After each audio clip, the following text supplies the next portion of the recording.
Welcome. अभी तक हम लोग सारे types of crosses monohybrid, dihybrid, trihybrid तीनों स्टडी कर चुके हैं। इसके अलावा हमने back cross, test cross and reciprocal cross भी स्टडी किया। अब चलिए पहले मेंडल्स लॉज ऑफ इनहेरिटेंस पढ़ लेते हैं। मेंडल ने अपने जेनेटिक्स के ऊपर वर्क जो किए थे उसके बेसिस पर इन्होंने 3 लॉज ऑफ इनहेरिटेंस प्रपोज किए। इन्हें हम सिंपली लॉज ऑफ इनहेरिटेंस कहते हैं या फिर मेंडल्स लॉज ऑफ इनहेरिटेंस। उसमें मेंडल ने जो 3 लॉज प्रपोज किए वो है law of dominance, law of segregation, law of segregation is also known as law of purity of gametes, और थर्ड है लॉ ऑफ इंडिपेंडेंट असॉर्टमेंट। तो चलिए अब पहले हम लोग मेंडल्स लॉज ऑफ इनहेरिटेंस के बारे में डिटेल में स्टडी कर लेते हैं। सो मेंडल ने अपने जेनेटिक्स के ऊपर जो एक्सपेरिमेंट्स किए थे उनके बेसिस पर उन्होंने 3 लॉज ऑफ इनहेरिटेंस प्रपोज किए थे। उन्हें हम मेंडल्स लॉज ऑफ इनहेरिटेंस बोलते हैं क्योंकि उन लॉज को ग्रेगर जोहान मेंडल ने प्रपोज किया था अपने जेनेटिक्स के ऊपर जो उन्होंने वर्क किया उसके बेस पर। इसमें इन्होंने 3 लॉज प्रपोज किए थे। पहला है, मतलब there is no sequence as such, हम जो पहला ले रहे हैं वो है law of dominance. Second law of segregation, law of segregation को हम law of purity of gametes भी बोलते हैं, अभी देखेंगे क्यों। और थर्ड है law of independent assortment. Law of dominance पहला जो हमें वो समझा देते हैं। Law of dominance states that out of the 2 alleles one is dominant and the other is recessive. That means the allele which is able to express itself in the F1 generation is the dominant allele and the one which is unable to express itself in the F1 generation is the recessive allele.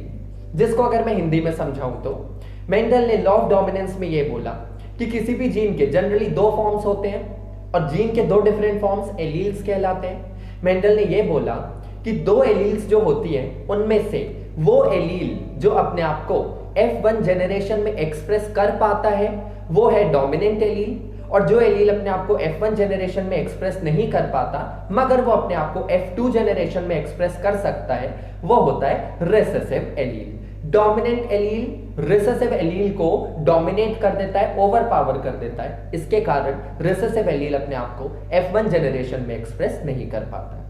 Law of dominance को justify करने के लिए आप एक simple monohybrid cross ले सकते हो जिसमें आप कोई भी एग्जांपल ले लो। लाइक आप स्टेम हाइट का एग्जांपल ले लो। हमें पता है 2 स्टेम हाइट होती है गार्डन पी प्लांट में, tall and dwarf.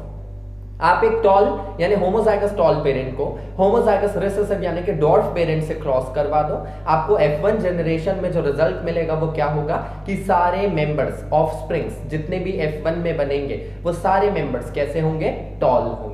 In spite of having one dominant allele and one recessive allele, only the dominant allele will be able to express itself क्योंकि वो dominant allele है और recessive वाला अपने आप को express नहीं कर पाएगा। तो लॉ ऑफ डोमिनेंस ये बोलता है कि जो 2 एलील्स होती हैं उसमें वो एलील जो हमेशा अपने आप को F1 जनरेशन में एक्सप्रेस कर पाता है वो डोमिनेंट एलील होता है, और जो अपने आप को F1 जनरेशन में एक्सप्रेस नहीं कर पाता वो रिसेसिव एलील होता है। डोमिनेंट एलील हमेशा रिसेसिव एलील को ओवर पावर कर देता है।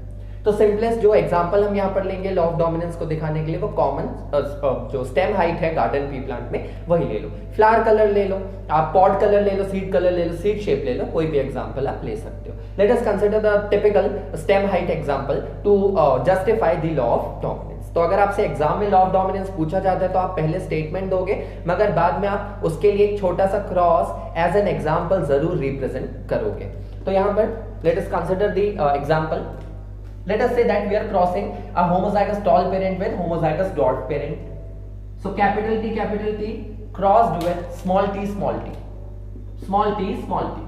When इन दोनों के बीच में क्रॉस होगा तो आपको क्या मिलेगा, हमें यहां से जो गैमीट्स आएंगे वो होंगे capital T allele containing gamete, capital T allele containing gamete. मान लो ये हमारा मेल पेरेंट है और ये वाला फीमेल पेरेंट है, और फीमेल पेरेंट से जो गैमीट आएंगे वो होंगे small T allele containing gamete, दूसरा भी small T allele containing gamete. सीधे सीधे इसके लिए चेकर बोर्ड आप प्लॉट कर दो। मैं यहां पर गैमीट्स वगैरह नहीं दिखा रहा हूं लेकिन एग्जाम में आप कैसे रिप्रेजेंट करोगे, पेरेंट्स आएंगे गैमीट्स, तो यहां से क्या गैमीट आएंगे, capital T allele containing gamete आएंगे मेल पेरेंट से, और फीमेल पेरेंट से आएंगे स्मॉल टी। अब इन दोनों के बीच में आप चेकर बोर्ड मतलब जो गैमीट्स है उनको फ्यूज होता हुआ दिखा दो तो आपको कॉम्बिनेशन मिल जाएगा। I am directly plotting the checker board. Capital T आपके मेल पेरेंट के gamete and small T female के। Capital T small T, capital T small T, capital T small T, capital T small T, यही मिलेगा आपको। चार offsprings मिलेंगे और चारों यही जीनोटाइप दिखाएंगे, कैपिटल टी स्मॉल टी। यानी इस केस में सारे चारों ऑफस्प्रिंग्स ऐसे होंगे, टॉल होंगे। क्यों?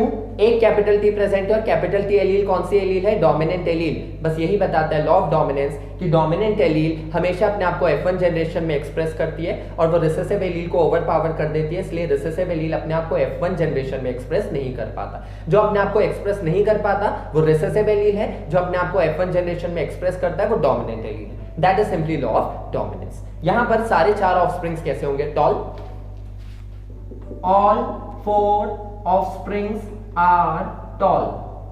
All 4 offsprings are tall. तो ये अपन लोगों ने बता दिया मेंडल्स लॉज ऑफ इनहेरिटेंस में पहला law, that is law of dominance. अब हम आ जाते हैं लॉ ऑफ सेग्रीगेशन पर। सेग्रीगेशन का मतलब होता है सेपरेशन, माने अलग अलग होना। सेग्रीगेशन सिंपल इंग्लिश टर्म है जिसका मतलब होता है सेपरेशन। लॉ ऑफ सेग्रीगेशन क्या बोलता है? देखिए, हमें पता है कि सारे सेक्सुअली रिप्रोड्यूसिंग ऑर्गेनिजम्स में गैमीट्स बनते हैं। गैमीट्स होते हैं सेक्स सेल्स जो मेल पेरेंट और फीमेल पेरेंट से अलग अलग आते हैं। मेल पेरेंट से मेल गैमीट, फीमेल पेरेंट से फीमेल गैमीट। हर एक गैमीट अपने खुद के एलील्स लेकर के आता है। लॉ ऑफ सेग्रीगेशन यानी कि सेपरेशन। तो लॉ ऑफ सेग्रीगेशन ये बोलता है कि गैमीट फॉर्मेशन के टाइम पर जो दो एलील्स होती है वो कुछ इस तरह से सेपरेट होती है कि गैमीट को उन दो एलील में से एक ही एलील मिलेगा, दोनों नहीं मिलेंगे। फॉर एन एग्जाम्पल, अगर आप सिंपल फिर से इसी क्रॉस को देख लो जो हमने लॉ ऑफ डोमिनेंस में कंसिडर किया। मेल पेरेंट से जो गैमीट आ रहे थे वो थे capital T allele containing gamete, capital T allele containing gamete. अब इधर पर आप देखो, एक गैमीट के पास में कैपिटल टी है, दूसरे के पास भी कैपिटल टी है, लेकिन एक गैमीट के पास में एक कैपिटल टी गया है, दूसरे गैमीट के पास में दूसरा कैपिटल टी गया है। लेकिन किसी भी एक गैमीट के पास में दोनों कैपिटल टी तो नहीं गए, एक गैमीट के पास में एक ही कैपिटल टी है। That is what law of segregation states कि जो गैमीट फॉर्मेशन होता है तो गैमीट फॉर्मेशन के टाइम पर दो एलील्स कुछ इस तरह से सेपरेट होती है कि गैमीट को दो में से एक ही एलील मिले। Law of segregation states that during gamete formation the alleles separate और segregate in such a manner that the gamete receives only one allele out of the two। ये जो एलील्स हैं वो कुछ इस तरह से सेपरेट होती है कि गैमीट को दो में से एक ही एलील मिलेगा। और ये सेपरेशन कब होगा? ये गैमीट फॉर्मेशन के टाइम पर होगा, यानी गैमीटोजेनेसिस के टाइम पर होगा। तो हर एक गैमीट को दो में से एक ही एलील मिलेगा किसी भी पर्टिकुलर जीन का या किसी भी पर्टिकुलर कैरेक्टर के लिए दो एलील में से एक ही एलील गैमीट को मिलेगा। That is what is law of segregation. अगर हम इसे हेटेरोजाइगस कंडीशन लेकर समझाएं तो ज्यादा अच्छे से समझ में आएगा।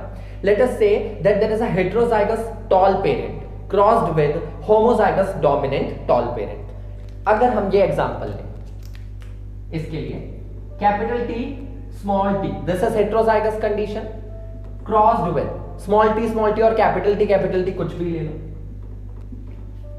अब यहां पर देखिए आपको क्या समझ में आएगा। मान लो ये वाला हमारा मेल पेरेंट है और मान लीजिए ये वाला फीमेल है। अब जब मेल और फीमेल पेरेंट के बीच में क्रॉस होगा, पहले हम गैमीट्स दिखाएंगे। तो हमने पेरेंट दिखा दिया, अब हम लोग गैमीट्स दिखाते हैं। तो देखिए आपको ये लॉ कितना क्लियर हो जाएगा। मेल पेरेंट से जो गैमीट आएंगे वो होंगे capital T allele containing gamete और दूसरा होगा small T allele containing gamete. We are talking only about monohybrid cross. तो मेल पेरेंट से जो गैमीट आएंगे वो होंगे capital T allele containing gamete और दूसरा small T allele containing gamete. अब यहां पर ध्यान से देखिए, इस गैमीट के पास या तो सिर्फ कैपिटल टी है और इस गैमीट के पास में सिर्फ स्मॉल टी है। इस गैमीट के पास में सिर्फ कैपिटल टी है, या तो कैपिटल टी या तो स्मॉल टी तो नहीं है, सिर्फ एक ही इस गैमीट के पास में सिर्फ एक ही एलील आया और वो एक एलील कौन सा है? Capital T allele. और इस गैमीट के पास में सिर्फ स्मॉल टी एलील आया। That is what is law of segregation कि गैमीट फॉर्मेशन के टाइम पर एलील्स कुछ इस तरह से सेपरेट होंगी कि गैमीट को दो में से एक ही एलील मिलेगा। यहां पर देखिए दो एलील्स हैं, कैपिटल टी स्मॉल टी, जबकि गैमीट में हर एक गैमीट को एक ही एलील मिला। इस गैमीट को सिर्फ कैपिटल टी एलील मिला, इस गैमीट को सिर्फ स्मॉल टी एलील मिला। यहां पर देखोगे तो दोनों गैमीट को, एक को स्मॉल टी और दूसरे को भी स्मॉल टी एलील मिलेगा। अब ये हुआ लॉ ऑफ सेग्रीगेशन। मगर लॉ ऑफ सेग्रीगेशन का एक और नाम है, वो है law of purity of gametes. पूछा जाता है एग्जाम में, why is law of segregation known as law of purity of gametes? क्योंकि, यानी कि लॉ ऑफ सेग्रीगेशन को law of purity of gametes भी बोलते हैं क्योंकि law of purity of gamete ये बोलता है कि कोई भी गैमीट किसी पर्टिकुलर एलील के लिए प्योर होता है और उसके पास किसी एक पर्टिकुलर जीन का सिर्फ वही एक एलील प्रेजेंट होगा। यानी कि अगर आप इस गैमीट को देखो तो इसके पास सिर्फ कैपिटल टी एलील है और इसके पास और कोई एलील तो नहीं है, मतलब किसी और कैरेक्टर की बात नहीं करें हम लोग, सिर्फ स्टेम हाइट की बात अगर करें तो इसके पास सिर्फ स्मॉल कैपिटल टी एलील है और इस गैमीट के पास में सिर्फ स्मॉल टी एलील है।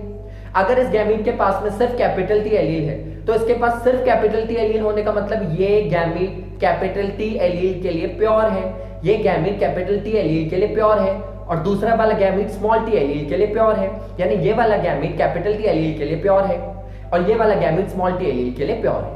That is what is law of purity of gametes कि कोई भी गैमीट किसी पर्टिकुलर एलील के लिए प्योर होता है, उसमें कोई दूसरी एलील उस पर्टिकुलर कैरेक्टर के लिए प्रेजेंट नहीं होती और इनमें किसी तरह की ब्लेंडिंग या फिर मिक्सिंग नहीं होती। दैट इज मोर इंपॉर्टेंट कि गैमीट्स में किसी भी तरह के एलील्स की ब्लेंडिंग या फिर मिक्सिंग नहीं होती, इसलिए this is also known as law of purity of gametes. अब हम आ जाते हैं तीसरे लॉ पर। उससे पहले law of dominance and law of segregation, इन दोनों को आप मोनोहाइब्रिड क्रॉस से समझा सकते हो, लेकिन लॉ ऑफ इंडिपेंडेंट असॉर्टमेंट को समझाने के लिए आपको या तो डाइहाइब्रिड या तो ट्राइहाइब्रिड क्रॉस लेकर के समझाना पड़ेगा। Now let us come to the third law, that is law of independent assortment. यहां पर आपको वर्ड से समझ में आ रहा होगा इंडिपेंडेंट असॉर्टमेंट। इंडिपेंडेंट माने एक दूसरे के ऊपर कोई डिपेंडेंस नहीं होगा जीन्स का, जब वो जीन्स एक दूसरे से सेपरेट होंगी गैमीट फॉर्मेशन के टाइम पर। एंड असॉर्टमेंट का मतलब होता है अरेंजमेंट। अब इसको और अच्छे से समझिए, हम अगर किसी भी दो अलग अलग जीन्स की बात करें जो दो अलग अलग कैरेक्टर्स को कंट्रोल कर रही हैं, तो हमें पता है कि सेल डिवीजन में जब मियोसिस होता है, जब गैमीट का फॉर्मेशन होता है, तो क्रोमोसोम्स एक दूसरे से सेपरेट होते हैं। अगर आप किसी ऐसे दो क्रोमोसोम्स की बात करो जिन पर दोनों पर अलग अलग जीन्स प्रेजेंट हो, अलग अलग जीन्स है तो वो अलग अलग फिजिकल कैरेक्टर को कंट्रोल करेंगी बाद में इनहेरिटेंस के बाद। अब गैमीट फॉर्मेशन के टाइम पर, मियोसिस के टाइम पर ये दोनों क्रोमोसोम्स एक दूसरे से सेपरेट होंगे, तो इनमें कौन कौन सी जीन्स थी, वो जीन्स एक दूसरे से इंडिपेंडेंटली सेपरेट हो जाएंगी। या और स्पेसिफिकली आप इसको common typical Mendelian dihybrid cross के टर्म्स में seed colour and seed shape लेकर के समझ लो। Let us start with pure line. हमने पढ़ा मेंडल ने राउंड एंड येलो सीड वाले पेरेंट को wrinkled and green seed वाले पेरेंट के साथ में क्रॉस किया था। So let us say that there is a homozygous dominant round and yellow seeded plant, round yellow crossed with wrinkled green, crossed with wrinkled green। तो small r small r small y small y। अब यहां पर देखिए कि gamete formation के time पर यानी meiosis के टाइम पर जब क्रोमोसोम्स एक दूसरे से सेपरेट होंगे तो ये जीन्स भी एक दूसरे से, ये जो एलील्स हैं या जो भी जीन्स है वो भी एक दूसरे से सेपरेट होंगी मगर एक दूसरे के इंडिपेंडेंट। यानी एग्जांपल के लिए इस कैपिटल आर के बाजू में कैपिटल वाई है, मतलब इस कैपिटल आर के साथ कैपिटल वाई जा सकता है और उसके बाजू में क्या है इससे उसको कोई मतलब नहीं है। ये तो आपने कॉमन होमोजाइगस कंडीशन ली। अगर मैं आपको इसको हेटेरोजाइगस कंडीशन लेकर समझाऊं सेम एग्जांपल में तो आपको और ज्यादा अच्छे से समझ में आएगा। Let us see that in दोनों का जब क्रॉस होगा तो हमें क्या मिलेगा, we will obtain capital R small R capital Y small Y. यानी हमें 16 ऑफस्प्रिंग्स मिलेंगे और सारे 16 offsprings round and yellow seed वाले होंगे F1 जनरेशन में। लेट अस से कि हमने F1 जनरेशन के कोई भी दो ऑफस्प्रिंग्स के बीच में अब आगे क्रॉस प्लॉट करना है तो हेटेरोजाइगस कंडीशन आ जाएगी। इससे हमें क्या मिलेगा, capital R small R capital Y small Y, ये हमें मिल गया F1 के लिए।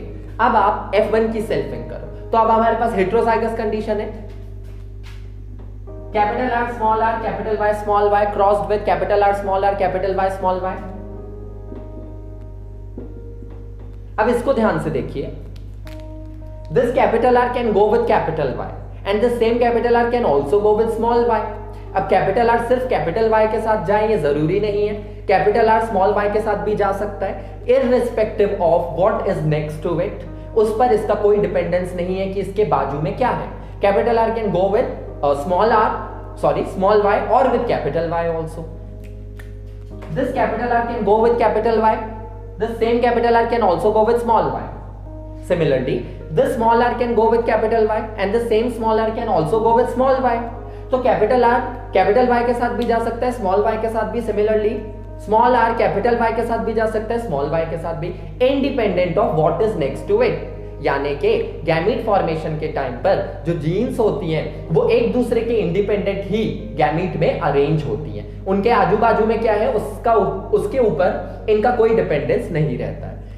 तो ये इंडिपेंडेंटली ही असॉर्ट होंगी यानी इंडिपेंडेंटली ही अरेंज होंगी। याद रखिए आपको इंडिपेंडेंट असॉर्टमेंट का जो लॉ है वो समझाने के लिए आप मोनोहाइब्रिड क्रॉस कंसिडर नहीं कर सकते हो, क्योंकि हमेशा इंडिपेंडेंट असॉर्टमेंट का मतलब है दो अलग अलग जीन्स जो दो अलग अलग क्रोमोसोम्स पर प्रेजेंट है, और गैमीट के फॉर्मेशन के टाइम पर ये जो जीन्स हैं ये एक दूसरे से सेपरेट होंगी, क्योंकि हमें पता है कि क्रोमोसोम्स सेपरेट होते हैं। लेकिन जब ये सेपरेट होगी गैमीट में जाएगी तो ये इंडिपेंडेंटली सेपरेट होगी और अरेंज होगी। अरेंज का मतलब होता है असॉर्ट करना है, असॉर्टमेंट माने अरेंजमेंट। तो यहां पर जीन्स इंडिपेंडेंटली असॉर्ट होंगी independent of what is next to it, उसके बाजू में क्या है इससे उसको कोई मतलब नहीं है। जैसे आप ये एग्जांपल देख लो, कैपिटल आर कैपिटल वाई के साथ भी जा सकता है, कैपिटल आर स्मॉल वाई के साथ भी जा सकता है। ये तो जरूरी तो नहीं कि वो कैपिटल आर है तो कैपिटल वाई के साथ ही जाए, this is not necessary. That is what is meant by law of independent assortment. With this हमने मेंडल के तीनों लॉज कंप्लीट कर लिए हैं। अब हम नेक्स्ट वीडियो लेक्चर में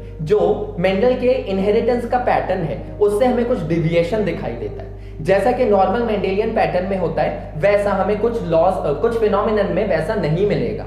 तो वो जो फिनोमिना है उसमें incomplete dominance, codominance, multiple allelism, फिर कुछ अदर और भी इसमें इनहेरिटेंसेस हैं, कुछ अदर और भी फिनोमिना है, उसके बारे में अब हम अगले वीडियो लेक्चर में डिटेल करेंगे।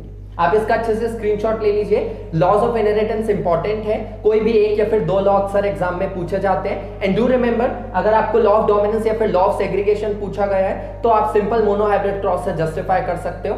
लेकिन लॉ ऑफ इंडिपेंडेंट असॉर्टमेंट में हम लोग दो अलग अलग जीन्स के असॉर्टमेंट की बात कर रहे हैं, तो दो अलग अलग जीन्स माने आपको एटलीस्ट डायहाइब्रिड क्रॉस तो लेना ही पड़ेगा। लॉ ऑफ सेग्रीगेशन को हम लोग law of purity of gamete भी बोलते हैं, क्योंकि कोई भी गैमीट किसी एक पर्टिकुलर एलील के लिए क्या होता है, प्योर होता है, तो इसीलिए हम उसे law of purity of gamete भी बोलते हैं। ये इंपॉर्टेंट है सारी चीजें। लॉज ऑफ या मेंडल्स लॉज ऑफ इनहेरिटेंस से अक्सर बोर्ड एग्जाम में क्वेश्चन पूछे जाते हैं। नीट पॉइंट ऑफ व्यू से लॉज का जो पूरा ही बेसिक है वो इंपॉर्टेंट है। So we will continue later, और अब हम अगले वीडियो लेक्चर में codominance, incomplete dominance, multiple allelism इन सब के बारे में डिटेल करेंगे।